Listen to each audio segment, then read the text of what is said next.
নমস্কার। Others in the সিটির পক্ষ থেকে আপনাদের জানাই স্বাগত। অনেকদিন পরে আমি লাইভে এলাম, একটু বিশেষ কারণবশত কয়েকদিন আমি কিছুদিন লাইভে আসতে পারিনি। আজ গতকাল একটা মর্মান্তিক ঘটনা ঘটে গেছে আমাদের এই ঘাটাল লোকসভার এবং ঘাটাল বিধানসভার মধ্যে। দেয়ানচোখে কনকপুর গ্রামে এক ভাই অকালে প্রাণ চলে গেল। মাত্র 41 বছর বয়স তার নিশীথ চক্রবর্তী। পেশায় ছিলেন ব্রাহ্মণ, পুজো করতে যাচ্ছিলেন বাড়ি থেকে।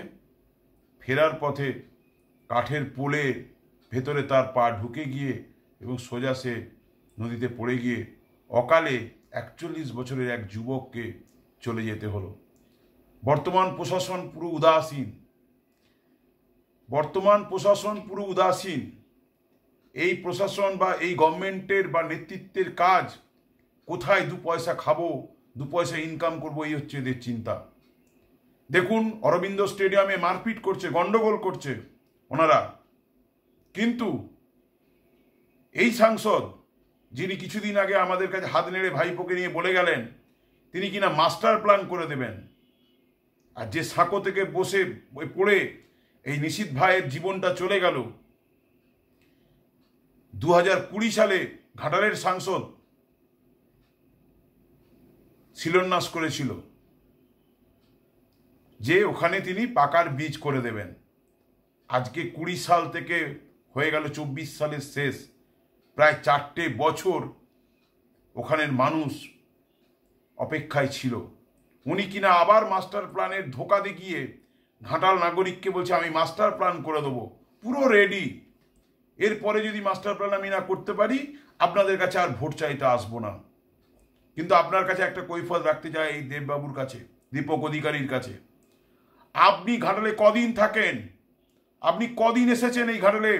আজকে এই 41 বছরের যে নিশীথের জীবনটা চলে গেল আপনি ফিরিয়ে দিতে পারবেন?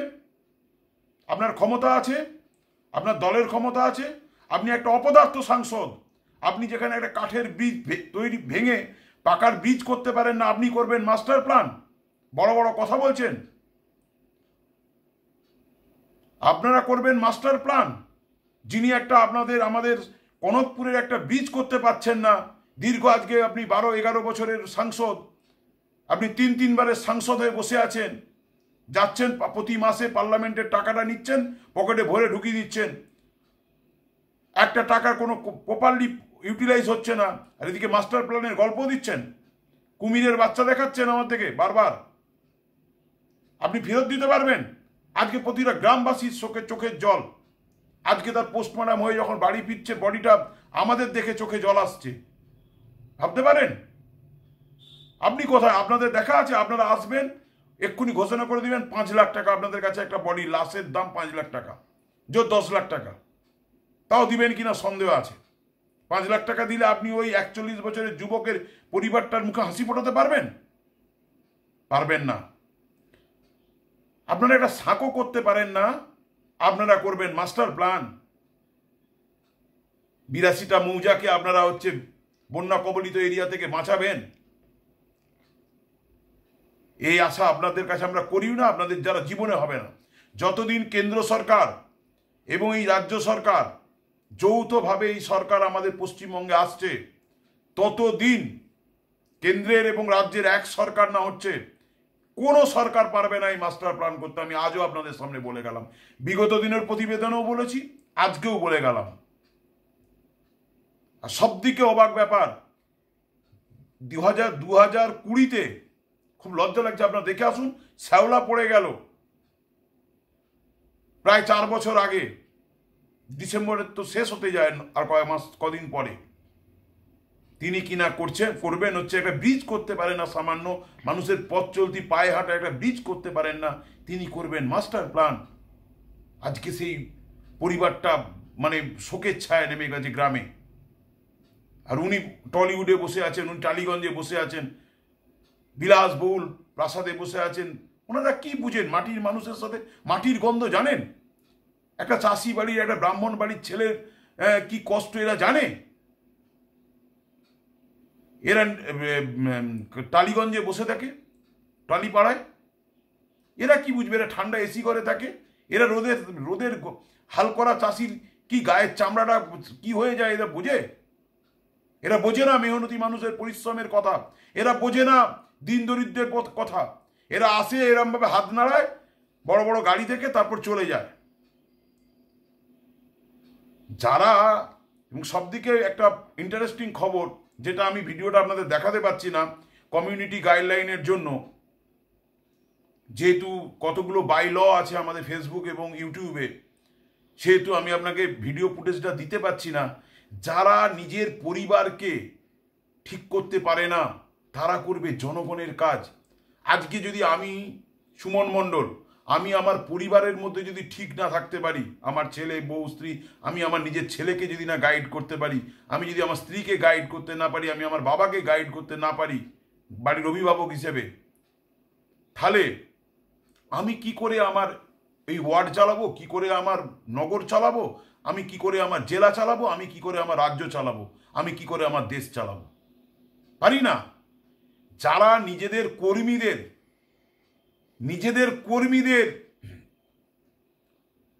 কন্ট্রোল করতে পারে না, তারা কিনা হচ্ছে আপনার জনগণের সেবা করবে আপনার আমার জন্য। যারা এই পরিবার, নিজের পরিবার, অর্থাৎ দলটা, ওনাদের তৃণমূল দলটা তো ওদের নিজস্ব একটা পরিবার। আমি মনে করি একটা দল, আমি যে দলে বিলং করি বর্তমানে, এটা আমার পরিবার। তাহলে সেই দলের কর্মীদের বা সেই দলের নেতৃত্বর কথা আমাকে মেনে চলতে হবে, বা আমার কর্মীদেরকে বোঝাতে হবে, এটা আমার একটা নেতৃত্বের কাজ। সেই জুনিয়রকে জুনিয়রের মতো, সিনিয়রকে সিনিয়রের মতো সম্মান দিতে হবে। আজকে হয়তো আমার বিরোধী দুজনেই, কিন্তু আমি এখানে একটু এগিয়ে রাখবো, মাইলেজ দিয়ে রাখবো। বন্ধু দীপক বাবু, ভাই দীপক, কোথায় ছিলে? দেব দীপক, কোথায় ছিলে 11 বছর? আজকে এই শিশু মেলার জন্ম দিয়েছিল যে অশোক সামন্ত, একজন ড্রয়িং টিচার, আরো একজন ছিল সঞ্জয় দা, যারা এই শিশু মেলায় জন্ম দিয়েছিল, তাদেরকে আপনারা আজ পাত্তা দেন না। তারপরে অসীম দা দীর্ঘদিন টেনেছে, বিশুদা দীর্ঘদিন টেনেছে, আর আমরা আজকে 3 দশক ওই মেলা কমিটির মেম্বার।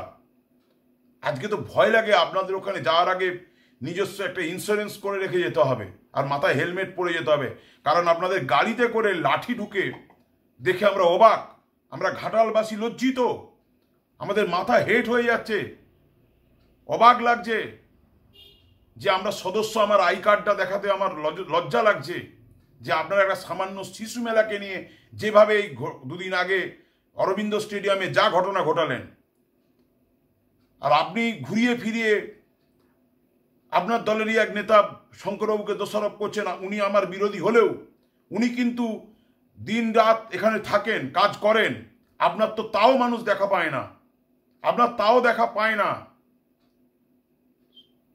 আর আপনি হঠাৎ করে একদিন কোলাঘাটে আগে একটা আপনাদের গ্রুপ মিটিং হয়ে গেল, আমাদের কাছে যা খবর, তারপর আপনারা সেটাকে রূপায়িত করবেন বলে এলেন। জানেন তো একটা কথা আছে, সাপুরের মৃত্যু হয় সাপের কামড়ে। কান খুলে শুনে রাখুন দেববাবু, ভাই দেব বা দীপক অধিকারী, কান খুলে শুনে রাখুন, সাপুরের মৃত্যু হয় সাপের কামড়ে। আপনারা যেটাকে পুষছেন, ঠিক আছে, তারাই একদিন মারবে। গোকুলে বাড়িছে সে, তোমারে মারিবে যে, গোকুলে বাড়িছে সে। একদম অনেক দীর্ঘদিনের কথা, কৃষ্ণের সময়কালীন কংসকে বলেছে, তোমারে মারিবে যে, গোকুলে বাড়িছে সে।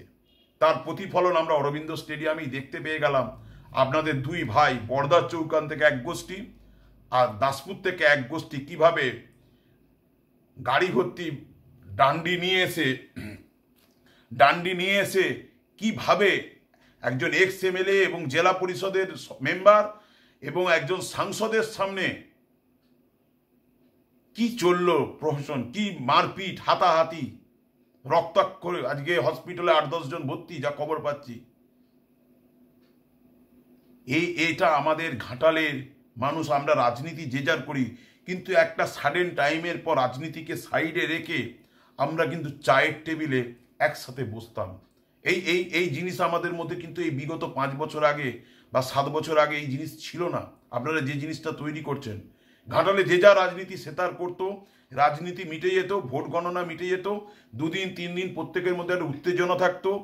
তারপর কিন্তু আমরা একে অপরের সাথে খেলা থেকে শুরু করে মেলা, প্রত্যেকটা জায়গায় হাতে হাত। যেমন আপনাকে একটা উদাহরণ দিই, তৎকালীন সময় অজিত সাঁতরা চেয়ারম্যান ছিলেন, তিনি ঘোরতর ডানপন্থী লোক ছিলেন, আর এই মেলার দেখভাল করতেন 2 জন বামপন্থী লোক।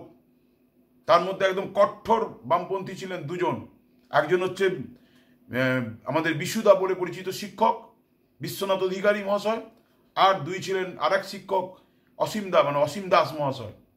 তারা কিন্তু হাতে হাত মিলিয়ে, এবং আমাদের প্রশান্ত বাবু এবং জীবানন্দ বাবু সবাই কিন্তু হাতে হাত মিলিয়ে আজকে দীর্ঘ 30 বছর এই মেলা কমিটির সাথে আমি যুক্ত। আমাদের কোনোদিন এই ঘটনা আগে ঘটেনি বিগত দিনে। আপনারা যা করে গেলেন, এটা কলঙ্কময় অধ্যায় করে গেলেন, এবং আপনার জন্যে আজকে অকালে চলে যেতে হলো এই নিশীথের মতো এক ছেলেকে। আপনি ঘাটালের দিকে একটু নজর দিন। আপনাকে এই মেলাতে ইনকাম করার জন্য আসতে হবে না, দয়া করে। অনেক করেছেন, যেখানেই কাটমানি সেখানেই আপনারা। দয়া করে আর কাটমানির খেলা খেলবেন না। দয়া করে এই ছোট ব্রিজটা করে দিন, এরপরে যাতে দ্বিতীয় দিন না আর কোনো কারো মৃত্যু আমাদের দেখতে হয়। আসছি, আমি সুমন।